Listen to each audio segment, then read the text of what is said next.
Bienvenue dans cette nouvelle édition du QG News. Au sommaire, 10 jours de deuil national pour Winnie Mandela. L'ANC, parti au pouvoir en Afrique du Sud, a annoncé un programme d'hommage en l'honneur de celle qui fut l'épouse de Nelson Mandela et une figure de la lutte anti-apartheid. Un nouveau code électoral adopté à Madagascar, 3 lois relatives aux élections législatives et présidentielles prévues à la fin de l'année 2018. Et hausse du prix du carburant en Côte d'Ivoire. Les prix du litre du super sans-plomb et du gazoil ont atteint la barre des 600 francs CFA, soit une hausse de 5 francs CFA.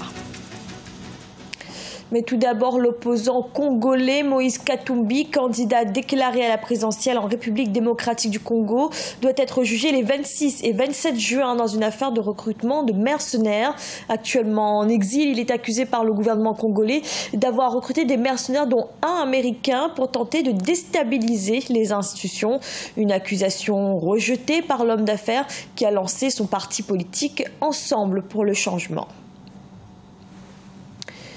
L'Afrique du Sud s'apprête à rendre hommage à Winnie Mandela, l'ancienne épouse de Nelson Mandela et figure de la lutte contre l'apartheid, est décédée le 2 avril. 10 jours de deuil national ont été décrétés. Ashley Duprat.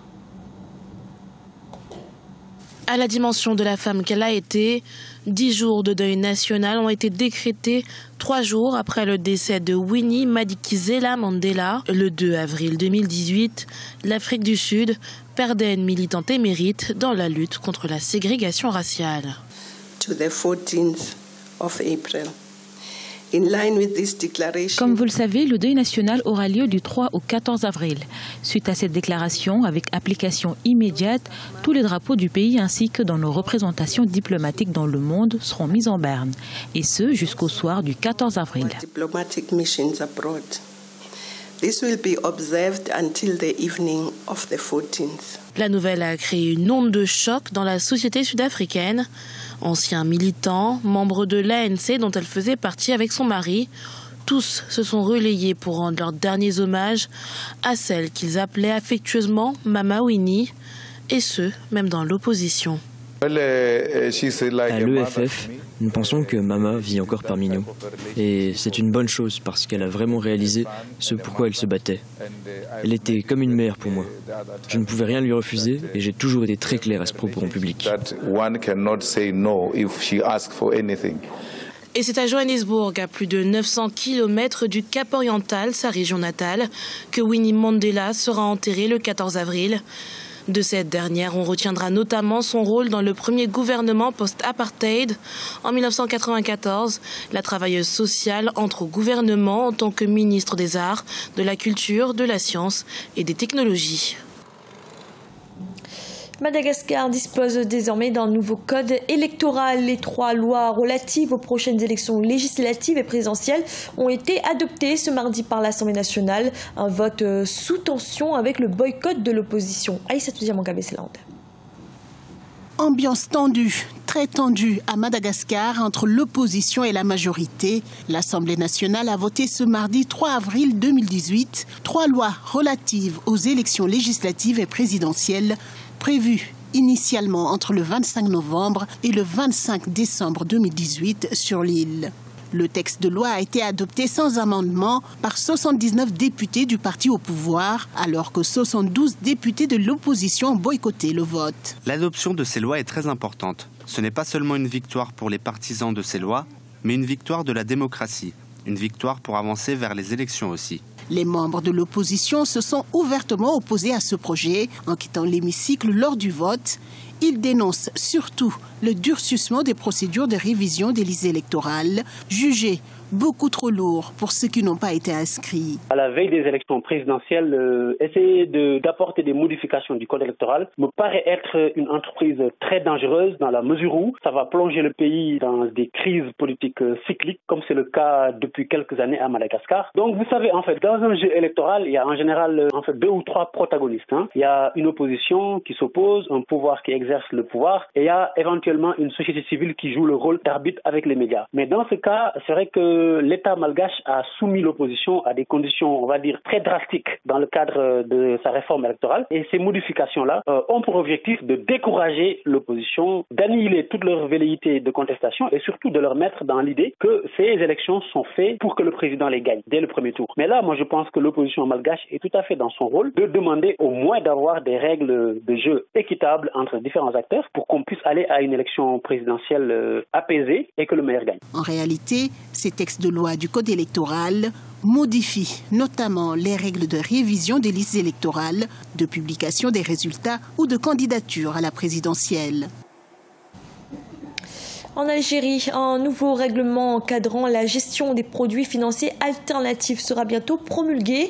La Banque nationale veut une frontière imperméable entre la collecte de la ressource et le renseignement financier. Aïssatou Diabanka Besland. En Algérie, un nouveau règlement va être promulgué par la Banque nationale algérienne. C'est ce qu'a annoncé mardi 3 mars 2018 le gouverneur de la banque, Mohamed Loukal.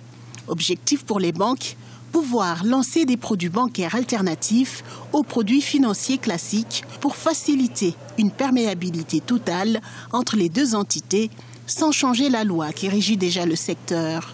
Nous allons promulguer incessamment un règlement pour faire en sorte que les produits financiers classiques et ceux dits alternatifs soient d'une imperméabilité totale. Il y aura ainsi une seule supervision et un seul règlement qui encadre la finance classique et la finance alternative. En outre, pour attirer de nouveaux clients, les banques sont appelées à aller rapidement de manière plus prononcée dans l'innovation et la modernisation du secteur, avec le développement d'instruments pratiques comme le paiement électronique, la banque assurance et la finance alternative. C'est le gouvernement vraiment qui maîtrise totalement le système bancaire en Algérie. Or, aujourd'hui, si on veut le sauver, il faut y introduire une part de privé, mais une part de réel privé, et non pas du privé qui reste contrôlé par l'État, parce qu'aujourd'hui on sait qu'en Algérie c'est interdit, ou du moins il est impossible plutôt, et pas interdit pour une banque d'exister, une banque privée d'exister, puisque la loi impose un capital trop important à apporter pour une banque privée. Du coup, les seules banques privées que l'on trouve sur le territoire algérien, sur le marché algérien, ce sont des banques étrangères, et principalement les banques françaises qui font du business en Algérie. Mais une banque privée algérienne aujourd'hui n'existe pas. Et je pense que ce premier pas vers la réforme du système bancaire va peut-être permettre aussi à un acteur algérien de la banque d'émerger, d'exister et peut-être de s'installer. Enfin, ce nouveau dispositif bancaire sera promulgué une fois validé par le Conseil de la monnaie et du crédit. Les automobilistes ivoiriens ont eu une mauvaise surprise ce 3 avril. Le prix du carburant est depuis ce mardi en hausse de 5 francs CFA.